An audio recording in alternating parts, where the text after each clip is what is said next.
అమరావతికి చట్టబద్ధతను కల్పిస్తూ gazette notification వచ్చిన సందర్భంగా తుళ్లూరులో కేక్ కట్ చేసి సంబరాలు చేసుకున్నారు అమరావతి రైతులు. రాజధాని విషయంలో జగన్ ప్లాన్ బి ఉన్నట్టే తనకు ప్లాన్ బి ఉందని గుర్తుపెట్టుకోవాలని రైతులు హెచ్చరించారు. ఇప్పటికే 11 రెడ్డిగా పిలుచుకుంటున్న జగన్ భవిష్యత్తులో 0 రెడ్డిగా మారబోతున్నారని మండిపడ్డారు. ఒక్క ఛాన్స్ అని ప్రజలను నమ్మించి మోసం చేశారని చెబుతున్నారు. మరింత సమాచారం మా కరెస్పాండెంట్ కాంతి అందిస్తారు. రాష్ట్ర రాజధానిగా ప్రకటిస్తూ చట్టబద్ధత కల్పిస్తూ రాష్ట్రపతి ఆమోద ముద్ర వేసుకున్న తర్వాత అమరావతి రైతులంతా ఎంతో ఆనందం వ్యక్తం చేస్తూ ఉన్నారు. రైతులంతా అంబరాన్నంటే సంబరాలు చేసుకుంటున్న పరిస్థితి. రాష్ట్ర రాజధానిగా ప్రకటించడం పట్ల వారు చేసినటువంటి కృషి ఎంతగానో ఉంది. గత 5 సంవత్సరాలు వారు పడిన ఇబ్బందులు, పాదయాత్రలు, అనేక సమస్యలు, ఆఖరికి కనీసం రోడ్డు మీద కూర్చుని భోంచేస్తామన్నా కూడా చేయనివ్వని పరిస్థితిలో వాళ్ళంతా కూడా చాలా ఇబ్బందులు పడి రాష్ట్ర రాజధానిగా అమరావతి కోసం మేము భూములు ఇచ్చినటువంటి రైతులకు అన్యాయం చేస్తున్నారు అంటూ పోరాడిన పరిస్థితి. ఈరోజు వాళ్ళంతా కూడా అంబరాన్నంటే సంబరాలు చేసుకుంటూ ఉన్నారు. రాష్ట్ర ప్రజల భవిష్యత్తుతో పాటు భావితరాల భవిష్యత్తుకు అమరావతి రాజధాని ఒక ముఖ్య ఇదిగా మారుతుంది. దేశంలోనే అమరావతి రాష్ట్ర రాజధానిగా ఒక పేరు తెచ్చుకుంటుందని చెప్తున్నారు రాజధాని రైతులు. ప్రస్తుతం మనతో ఉన్నారమ్మా, చెప్పండి, ఈరోజు చట్టబద్ధత కల్పిస్తూ తీసుకున్నటువంటి నిర్ణయం ఎట్లా ఉంది? మీరు అమరావతి కోసం చేసినటువంటి త్యాగాలకు ఒక గుర్తింపు లభించినట్టు అనుకుంటున్నారు?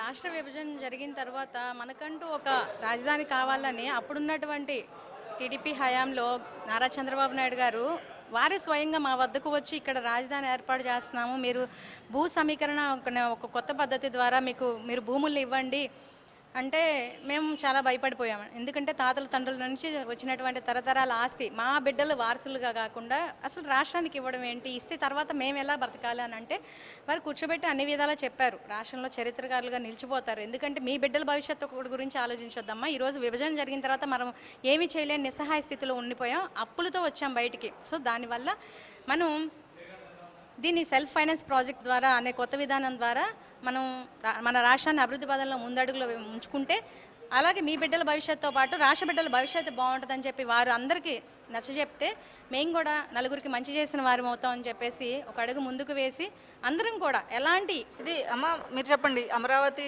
రాజధానిగా ప్రకటించారు. రాష్ట్ర ప్రజలకు అంటే శాశ్వత రాజధానిగా ఒక ఆమోద ముద్ర గెజెట్ నోటిఫికేషన్ తీసుకురావడం, ఇప్పటి వరకు ఏ రాష్ట్రానికి రాజధాని కోసం ఇంత పోరాటం చేయలేదు. అలాగే ఈ చట్టబద్ధత కల్పించడం లాంటి అంశాలు రాలేదు. ఆంధ్రప్రదేశ్ రాష్ట్ర రాజధానిగా అమరావతికి చట్టబద్ధతను ఎలా తీసుకుంది? గత ప్రభుత్వం 2019 నుంచి 2024 వరకు వైసీపీ ప్రభుత్వం మన రాష్ట్రాన్ని ముందుకు తీసుకెళ్లాల్సింది పోయి వెనక్కి తీసుకెళ్ళిందండి. అభివృద్ధిలో మనం ముందుకెళ్లాల్సింది. విభజన ప్రకారం మన రాష్ట్రానికి మనకి ఎంతో నష్టం జరిగింది. ఆ నష్టాన్ని పూడ్చుకోవడానికి చంద్రబాబు నాయుడు గారికి పట్టం కట్టి 2014లో ప్రజలందరూ ఆయనకు అధికారం ఇచ్చి రాష్ట్రాన్ని ఆయన చేతుల్లో పెట్టి ఒక విజనరీ లీడర్ అని చెప్పేసి ఆయన రాష్ట్రాన్ని అభివృద్ధి పదంలో పయనించాలి. కానీ ఒక రాష్ట్ర ప్రభుత్వం తీసుకునే నిర్ణయాన్ని మళ్ళీ వచ్చే ప్రభుత్వాలు అమలు చేయాలండి. కానీ అలా అమలు చేయకుండా ఆ ప్రభుత్వాలని ఆ నిర్ణయాలను తిరగదోడుకుంటూ రాష్ట్రాన్ని పురోగతి చెందాల్సింది తిరోగమనం వైపు తీసుకెళ్లారండి వైసీపీ ప్రభుత్వంలో. కానీ ఆ వైసీపీ ప్రభుత్వం తీసుకునే నిర్ణయాలన్నీ విద్యుత్తు వాటి ఆ నిర్ణయాలు కానీ అన్ని నిర్ణయాలు 3 రాజధాని నిర్ణయాలు. అధికారం రాకముందేమో అమరావతి రాజధాని అన్నారు, అధికారంలోకి వచ్చిన తర్వాత 3 రాజధానులు అన్నారు. కానీ ఆయన రాజశేఖర రెడ్డిని మరిపించే పరిపాలన ఇస్తాడని చెప్పి ఆయనకు ఓటేస్తే ప్రజలు ఆయన నమ్మకాన్ని ఆయన నిలుపుకోలేదండి. ఆయన ప్రజారంజకమైన పరిపాలకుడు కాదు. అందుకని ఆయనకి 11 సీట్లు ఇచ్చి ఆయన పంపించారు. అమ్మా మీరు చెప్పండి, అమరావతి రైతుగా ఎలా ఫీల్ అవుతున్నారు ఈరోజు? అంటే ఇంకా ఏ ప్రభుత్వం మారినా ఎలా ఫీల్ అవుతున్నారో చెప్పండి. చాలా బాగా సంతోషంగా ఉందండి. మాకు రాజధాని మాకు వచ్చిందని బాగా సంతోషంగా ఉందండి. జగన్మోహన్ రెడ్డి పోవటం మాకు ఇదిగా ఉంది. చంద్రబాబు నాయుడు గారు రావటం మాకు సంతోషంగా ఉంది. రాజధాని రావటం ఇంకా సంతోషంగా ఉంది. అమరావతి రాజధానిగా ప్రకటించి చంద్రబాబు ప్రభుత్వం కేవలం ఒక కులానికి సంబంధించినటువంటి వారిని డెవలప్మెంట్ కోసం అమరావతిని తీసుకొచ్చింది. మిగిలిన రాష్ట్ర అభివృద్ధి ఎక్కడా జరగడం లేదు. 3 రాజధానులు మేము చెప్పి అన్ని 3 ప్రాంతాలని అభివృద్ధి చేసాం. ప్రస్తుతం కూటమి ప్రభుత్వం అమరావతి పేరుతోటి రైతులను ప్రజలను మోసం చేస్తోంది అంటున్నాడు జగన్మోహన్ రెడ్డి. ఎలా చూడాలి? ఏమండి, ఇక్కడ ఒక కులమని, ఒక మతమని, లేకపోతే ఒక వర్గమని, భూస్వాములని తప్పుడు ప్రచారాలు చేస్తున్నారు. తాడికొండ నియోజకవర్గం గత 50 సంవత్సరాల నుంచి ఎస్సీ రిజర్వ్డ్ నియోజకవర్గం. ఈ ప్రాంతంలో ఎస్సీ ఎమ్మెల్యే, దళిత ఎమ్మెల్యేలు, ఎస్సీ ఎమ్మెల్యేలే ఇక్కడ ఎమ్మెల్యేలుగా ఉన్నారు గత 50 సంవత్సరాల నుంచి. మరి అదేవిధంగా ఇక్కడ భూస్వాములు అంటున్నారు. 29,850 మంది రైతు కుటుంబాలు భూములు ఇస్తే అందుట్లో 20,490 మంది ఎకరం కంటే తక్కువ భూమి ఇచ్చినటువంటి సన్న చిన్నకారు రైతులు. అదేవిధంగా ఎకరం పైన 2 ఎకరాల భూములు ఇచ్చినటువంటి రైతులు 5,227 మంది. సుమారుగా 25,700 మంది, అంటే 85% మంది 2 ఎకరాల కంటే తక్కువ భూమి ఇచ్చినటువంటి సన్న చిన్నకారు బడుగు బలహీన వర్గాల వారు ఇస్తే అమరావతి మీద దుష్ప్రచారం చేస్తున్నారు జగన్మోహన్ రెడ్డి అదేవిధంగా వైసీపీ నాయకులు. రేపు మా పిల్లల భవిష్యత్తుకు చాలా భరోసా వచ్చిందన్న నమ్మకంతో మేము చాలా సంతోషంగా ఉన్నాము. జగన్మోహన్ రెడ్డి గారు మావిగాను ప్లాన్ బి అని అంటున్నారు. ఆయన ప్లాన్ ఏ ఏంటి? 3 రాజధానులు. 3 రాజధానులకు ముందు 2014లో ఏం చెప్పాడు? ఇక్కడే రాజధాని ఉండాలి, 33,000 ఎకరాలు కావాలని అన్నాడు. ఆయన కూడా ఒప్పుకున్నాళ్ళని అందరం కలిసి భూములు ఇచ్చాం. తర్వాత దాన్ని 3 రాజధానులు అన్నాడు.